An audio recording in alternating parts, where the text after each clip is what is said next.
saudara-saudara, sudah lupakan kekalahan dari Qatar. Sekarang fokus ke pertandingan kedua melawan Australia. Walaupun ini pertandingan yang tidak akan mudah, saudara-saudara. Tidak akan mudah karena Australia punya tim yang bagus dan Indonesia terbebani kewajiban menang. Harus menang, saudara-saudara, harus menang. Kalau sampai kalah lagi, sudah selesai. Tetapi kalau menang, minimal imbang, saudara-saudara. Minimal imbang sehingga masih punya peluang untuk di pertandingan terakhir. Halo saudara-saudara, jumpa lagi dengan komentator gadungan di sini. Dengan komentator yang gadungan. Seperti biasa, saudara-saudara, seperti biasa. Kalau kita sudah bertemu, pasti akan ada yang kita bicarakan. Akan ada yang kita perbincangkan. Kita ulas, kita analisis, kita cakap, kita bacotin, kita cangkeman. Tentang sepak bola di seputaran Asia Tenggara, di negara-negara tetangga, negara-negara jiran, negara-negara serumpun, Indonesia, Malaysia, Thailand, Vietnam, Laos, Myanmar, Brunei Darussalam, Kamboja, Timor Leste, Singapura, Filipina, Wakanda, Konoha, negara api, negara angin, negara dongeng, dan sekitarnya. Semua akan kita bicarakan secara fair, secara jujur, secara adil, tanpa muatan politik, tanpa kebencian maupun provokasi, hanya berdasarkan fakta dan bukan klaim semata. Baik yang sudah lama maupun yang terkini. Bebas, saudara-saudara, bebas, bebas, bebas. Yang penting, sopan.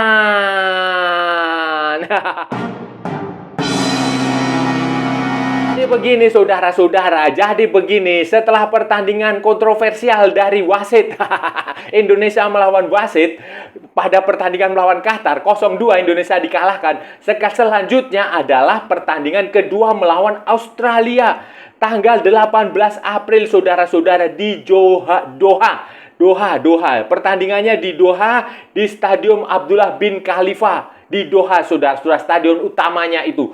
Ini adalah pertandingan yang penting, saudara-saudara, karena Indonesia membutuhkan poin saja. Kita butuh poin, entah 3 poin atau 1 poin. Syukur-syukur bisa dapat 3 poin. Tetapi kalau dapat 1 poin itu ya lumayan, saudara-saudara. Kalau bisa dapat 1 poin, 3 poin ya lumayan. Yang penting kita dapat 3 poin supaya kita bisa survive. Kita bisa survive nanti di pertandingan terakhir. Kalau kita bisa dapat poin melawan Australia, kita akan bisa menghadapi pertandingan hidup matinya melawan Jordania. Bukan pertandingan hidup matinya melawan Australia. Bukan. Nah, itu sudah. Kalau kita bisa dapat poin, kita punya peluang untuk lolos ke babak berikutnya. Tetapi kalau kita kalah lagi, saudara-saudara, kalau kalah lagi ya sudah selesai. Selesai kompetisinya, selesai. Karena dengan 2 kekalahan, kita hanya akan punya maksimal poin 3. Dan itu nggak mungkin. Taruhlah kalau 3 poin aja, Qatar sekarang poinnya sudah 3. Australia kalau nanti 1 kali menang lagi, 4. Jordania kalau dia menang, 4 poin. Nah, kalau dia imbang, 1. Kalau Qatar imbang lawan Jordania, 4. Nah, jadi poin yang dibutuhkan Indonesia itu minimal 1 poin. Minimal ya, ini minimal. Syukur-syukur bisa dapat 3 poin. Kalau kita bisa dapat 3 poin itu lebih enak lagi. Lebih enak lagi karena nanti pada pertandingan terakhir melawan Jordania ya kita berharap imbang juga sudah cukup. Atau menang juga bisa. Tetapi intinya adalah kita membutuhkan poin melawan Australia, saudara-saudara. Bukan pekerjaan mudah, saudara-saudara. Ini bukan pekerjaan mudah melawan Australia. Mendapatkan poin dari Australia. Apalagi targetnya 3 poin. Wah, ini berat sekali, saudara-saudara. Amat sangat berat sekali. Dengan segala hormat ya, dengan segala hormat. Saya percaya Sintayong akan mampu mengembalikan semangat. Mengembalikan mentalitas para pemain Indonesia. Secara non-teknis, Indonesia semangatnya masih bagus lah. Masih bagus. Sintayong akan bisa mengembalikan itu. Kemudian asisten pelatihnya mereka juga bisa mengembalikan itu. Para pemain sendiri motivasinya juga bagus. Pengurus PSSI, manajer, semua ketua umum, semua akan memberikan suntikan motivasi. Supporter juga akan memberikan sokongan motivasi yang luar biasa, saudara-saudara. Secara mental, secara non-teknis, saya percaya Indonesia akan punya kemampuan yang bagus. Punya spirit yang bagus. Tetapi, saudara-saudara, sepak bola itu bukan hanya soal mental, bukan hanya soal semangat, bukan hanya soal spirit, bukan hanya soal kemauan. Ada faktor teknis yang tampaknya ini harus ya mungkin saja membuat Indonesia ada sedikit di bawah Australia. Saudara-saudara, faktor teknis internal, kita mulai dari internal ya. Indonesia dipastikan tidak akan bisa diperkuat Ivar Jenner dan Ramadan Sananta. Ivar Jenner itu vital sekali di lini tengah. Dia sebagai gelandang ya pokoknya gelandang lah, gelandang yang maju mundur, mengatur ritme, tempo permainan, memberikan suplai bola, kemudian menjadi penghambat serangan lawan untuk pertama kalinya sebelum masuk ke pertahanan lawan. Pokoknya ini Ivar Jenner ini fungsinya vital sekali, saudara. Ivar Jenner dipastikan tidak main. Ramadan Sananta itu juga tidak akan main, walaupun masih ada Rafael Strike, masih ada Hoki Caraka, dan masih ada sistem false nine. Ketika pertandingan melawan Qatar kan Indonesia pada awalnya starting line up-nya itu adalah false nine sampai Ramadan Sananta masuk. Ketika Ramadan Sananta masuk, false nine-nya berubah menjadi striker nomor 9. Pemain di posisi nomor 9 itu Ramadan Sananta. Nanti ini di pertandingan melawan Australia ini dua pemain tidak bisa bermain. Saya nggak tahu kalau bandingnya, kalau mengajukan banding terus bandingnya diterima, saya nggak tahu. Tapi untuk sementara ini kemungkinan besar mereka tidak akan bisa bermain karena hukuman kartu merah. Sementara Justin Hubner juga saya nggak tahu apakah Justin Hubner sudah bisa bergabung pada pertandingan itu atau belum, atau dia akan main dari babak kedua atau starting line up atau bagaimana, kita nggak tahu karena perjalanan dari Osaka ke Doha itu tentu saja butuh waktu dan tentu saja itu lelah lah. Secara fisik mungkin akan lelah, perjalanan jauh. Saya nggak tahu, itu nanti pelatih lah yang mengatur itu. Tetapi intinya kemungkinan besar Indonesia tanpa dua pemain utama. Posisi Ramadan Sananta itu bisa digantikan oleh Hoki Caraka maupun Rafael Strike maupun siapa lagi ya? Ya, itulah, atau false nine, taktik false nine. Di posisi tengah ini yang agak bingung juga.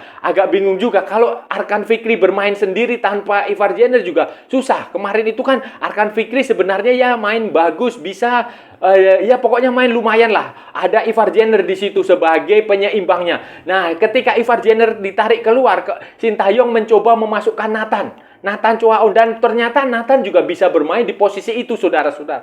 Bisa bermain di posisi itu, bisa bermain sebagai gelandang tengah, walaupun posisi aslinya adalah fullback, wingback, fullback, back sayap. Tetapi dia menuju. Nah, ini nanti pertandingan melawan Australia saya nggak tahu siapa yang di posisi itu. Karena tergantung Justin Hubner. Kalau Justin Hubner sudah fit, mungkin saja Justin Hubner bisa main di situ. Dia bertindak sebagai gelandang bertahannya, jangkarnya, yang gelandang perusaknya. Bisa juga kembali Nathan Choaon yang bermain di situ, saudara-saudara. Ini adalah solusi yang menurut saya harus segera dicarikan jalan keluarnya, saudara-saudara. Karena lini tengah ini akan sangat penting. Lini tengah ini akan sangat vital. Karena kalau kita lihat Ivar Jenner bermain, dia bermain sangat bagus. Sangat bagus, saudara-saudara. Sangat bagus Ivar Jenner. Jadi kemungkinan kalau ini nanti bukan Nathan atau Justin Hubner yang main di posisi itu, bisa saja dicoba misalnya pemain Persija itu si Raihan Hanan. Itu juga mungkin bisa main di situ. Kemudian Iksan Zikrak itu juga bisa main di posisi itu. Tetapi saya nggak yakin. Karena jam terbang mereka berdua agak minim. Jadi saya sih berharap Justin Hubner bisa datang tepat waktu dan dalam kondisi terbaik. Ya, kalau bisa sih penerbangan dari Osaka ke Doha, kalau memang dia harus terbang menjalani penerbangan jauh ya diberikan kelas bisnis lah. Kelas bisnis yang Airbus A380 itu juga bisa itu. Jadi dia bisa tidur, bisa beristirahat supaya nanti ketika tiba di Doha, ketika datang di Doha dia dalam kondisi yang segar, yang bugar, tidak jet lag, dan tidak perlu latihan lah, cukup pemanasan saja karena dia juga sudah terbiasa bermain dengan pemain-pemain ini. Dan itu harapan saya supaya Justin Hubner bisa segera bergabung, saudara-saudara. Di Indonesia, saudara-saudara, itu tadi Indonesia. Bagaimana dengan Australia?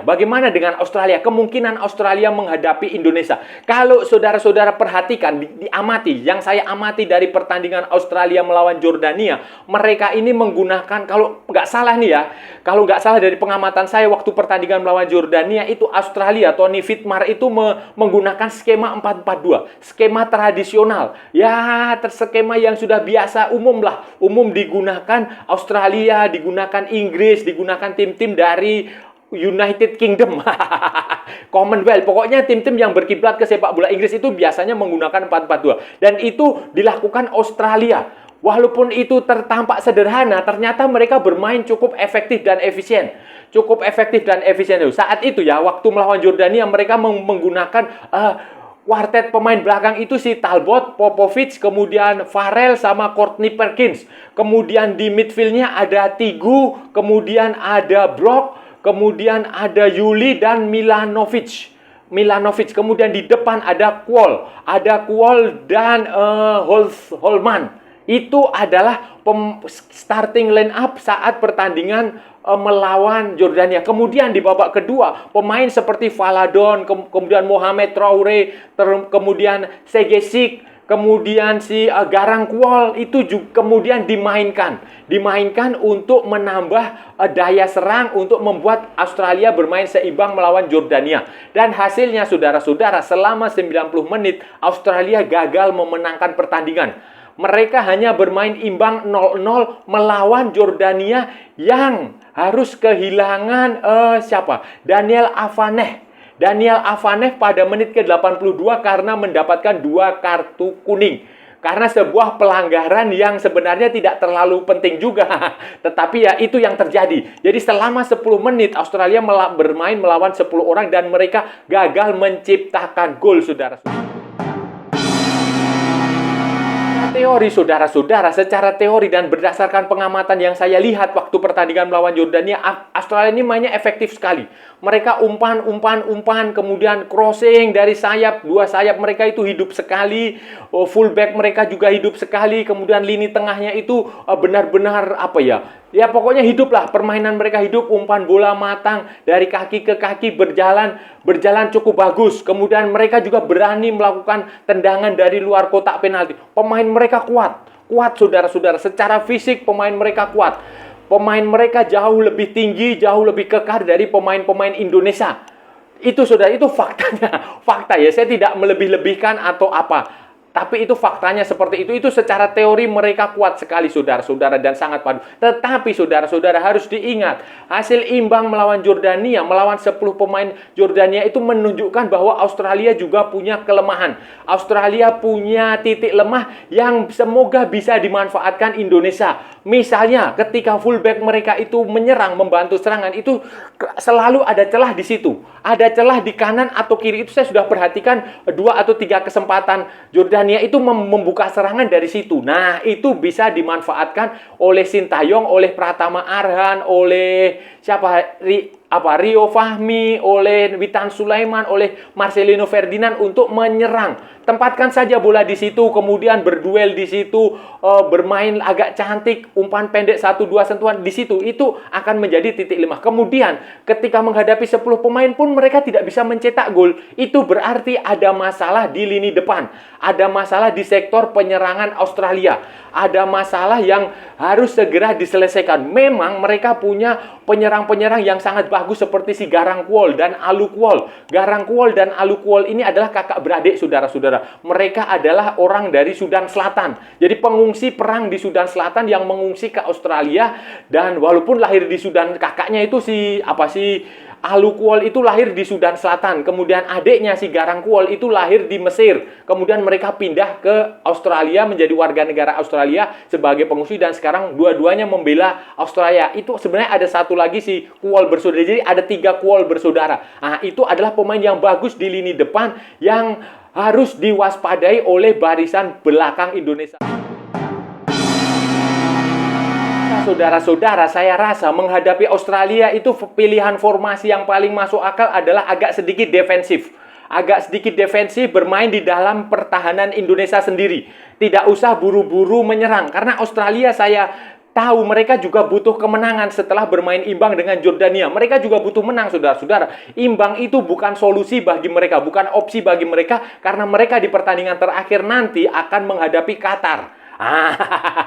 Non teknis berbicara ketika berhadapan dengan Qatar. Dan kalau di pertandingan kedua Jordania bisa mengalahkan Qatar, nah, otomatis kan Australia kalau hanya bermain imbang dengan Indonesia, mereka akan berada di posisi peringkat ketiga, saudara-saudara. Peringkat ketiga. Jadi mereka juga pasti membutuhkan kemenangan. Dan ketika mereka membutuhkan kemenangan, pasti mereka akan mencoba menyerang, mencoba mendominasi permainan, mencoba mengambil inisiatif serangan, berusaha untuk masuk ke dalam pertahanan Indonesia. Nah, ini harus dibaca sebagai kesempatan Indonesia untuk bertahan.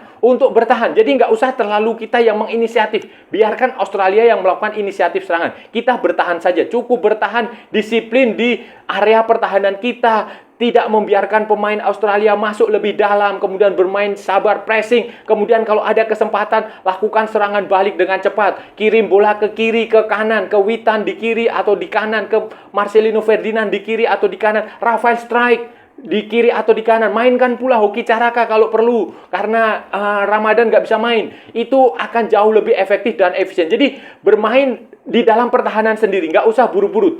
Formasi 3-6-1 bisa lah, atau 3-4-3 seperti kemarin waktu pertandingan melawan Qatar itu bisa, atau lebih defensif lagi 4-2-3-1 atau 4-5-1. Jadi intinya menurut saya, saran saya kepada Sintayong adalah bertahan sajalah. Bertahan saja, sabar, menunggu, mencari celah, menanti kesempatan Australia melakukan kesalahan, baru kita lakukan counter attack yang cepat dan mematikan ke jantung pertahanan. 1 gol sudah cukup lah. Saya sih berharap saudara-saudara Indonesia bisa mendapatkan, bisa mendapatkan kemenangan atau setidaknya 1 poin melawan Australia. Itu harapan saya, walaupun saya juga melihat itu agaknya berat sekali, saudara. Butuh kerja sangat keras, butuh perjuangan yang luar biasa, butuh semangat juang tempur tinggi, butuh kecerdikan dari para pemain, butuh taktik dan strategi tepat dari Sintayong. Butuh keberuntungan, bolehlah keberuntungan, karena sepak bola itu juga tidak bisa dilepaskan dari keberuntungan. Terkadang tim yang memenangkan pertandingan itu adalah tim yang paling beruntung. Tim yang menjuarai sebuah turnamen terkadang itu juga tim yang paling beruntung, saudara-saudara. Jadi itu sudah menjadi bekal yang cukup bagus. Saya harap Indonesia mendapatkan keberuntungan yang cukup, cara bermainnya juga sedikit lebih bagus, lebih terstruktur, kemudian tidak ada lagi insiden-insiden seperti pertandingan melawan Qatar. Ini yang paling penting, saudara-saudara. Ini yang paling penting. Jangan sampai ada lagi keputusan wasit yang seperti waktu pertandingan melawan Qatar. Bagaimana mungkin wasit kalau Indonesia yang melakukan pelanggaran langsung dihukum, ditinjau dengan VAR, sementara ketika Qatar melakukan pelanggaran, VAR tidak bergerak, walaupun itu jelas pelanggaran yang berbahaya sekali. Jadi semoga itu tidak terjadi ketika pertandingan melawan Australia. Dan saya rasa juga nggak akan terjadi juga melawan Australia, karena sudah pasti VAR, wasit itu akan menguntungkan tuan rumah. Dalam hari ini Qatar, saudara. Kan sudah ingat, Qatar itu waktu jadi tuan rumah Piala Dunia 2022 itu kan juga berdasarkan skandal kan. Korupsi, ada suap di situ. Sepp Blatter waktu itu presiden FIFA-nya sampai harus berurusan dengan pengadilan. Jadi tidak heran kalau Qatar diuntungkan oleh faktor-faktor non teknis. Dan saya rasa semoga juga ini tidak akan terjadi pertandingan ini nanti waktu melawan Australia dan waktu melawan Jordania, tidak lagi ada insiden wasit yang tidak benar. Saudara-saudara, itu tadi pembahasan kita hari ini, saudara-saudara. Kita sudah bicara panjang lebar dari A sampai Z, dari barat sampai ke timur, dari utara sampai ke selatan. Kita sudah bicara dari Sabang sampai Merauke, dari Pulau Rote sampai Pulau Miangas. Semua sudah kita bicarakan tentang preview. Kita mencoba melakukan preview pertandingan timnas U23 Indonesia melawan Australia pada pertandingan kedua Piala Asia U23 hari Kamis, saudara-saudara. Hari Kamis Indonesia punya kewajiban menang atau setidaknya imbang. Kalau Indonesia bisa menang atau setidaknya imbang, peluangnya, penentuannya akan ada di pertandingan terakhir hari Minggu melawan Jordania, saudara-saudara. Tetapi kalau Indonesia kalah lagi dari Australia, ya sudah, selamat tinggal saudara-saudara. Karena kalau sudah kalah 2 kali ya tidak ada peluang untuk lolos ke babak berikutnya. Tetapi kalau masih bisa mendapatkan 1 poin saja, minimal 1 poin, Indonesia masih bisa berharap hidup dan mati di pertandingan terakhir melawan Jordania. Jadi Australia ini akan menjadi pertandingan hidup dan mati Indonesia yang pertama. Dan ini tidak mudah karena Australia punya pemain-pemain yang sangat bagus. Misalnya si Kwol itu, kakak beradik Kwol. Itu bagus sekali saudara-saudara, penyerang, pemain depan sama-sama pemain dari Sudan Selatan. Kemudian ada lagi Milanovic juga bagus saudara-saudara. Brock juga bagus. Tegu itu juga bagus saudara-saudara. Popovic juga bagus. Jadi ada banyak sekali pemain yang bagus. Dan kalau saudara-saudara amati pada pertandingan melawan Jordania, mereka bermain sangat efektif dan efisien dalam skema 4-4-2 saudara-saudara. Walaupun peluang Indonesia berat saudara-saudara, berat sekali menghadapi Australia, bukan berarti sudah tertutup. Bukan berarti Indonesia tetap masih punya peluang untuk mendapatkan poin dari Australia saudara-saudara, kalau bermain lebih efektif, efisien, lebih bersemangat dan tidak diganggu oleh faktor non teknis, khususnya wasit maupun video asisten referee. Dan saya rasa sudah cukup ya saudara-saudara pembahasan kita hari ini. Kalau ada salah-salah ya mohon maaf. Namanya juga gadungan saudara-saudara. Wajar kalau gadungan itu salah. Tetapi kalau benar berarti sebuah kebenaran. Kalau saudara-saudara merasa channel ini bermanfaat, berguna, menghibur, menginspirasi, silahkan like, share, and subscribe. Tapi kalau tidak, saudara-saudara abaikan saja. Skip, jangan ditonton, tetapi jangan juga di-report. Ikuti juga akun media sosial Komentator Gadungan, ada di Instagram, ada di Facebook, dan ada di TikTok yang bukan TikTok Shop, saudara-saudara. Oke, sampai bertemu lagi di edisi-edisi berikutnya dengan tema-tema yang jauh lebih tidak bermanfaat, dengan tema-tema yang jauh lebih tidak berguna, dengan tema-tema yang jauh lebih membagongkan. Salam olahraga dan merdeka!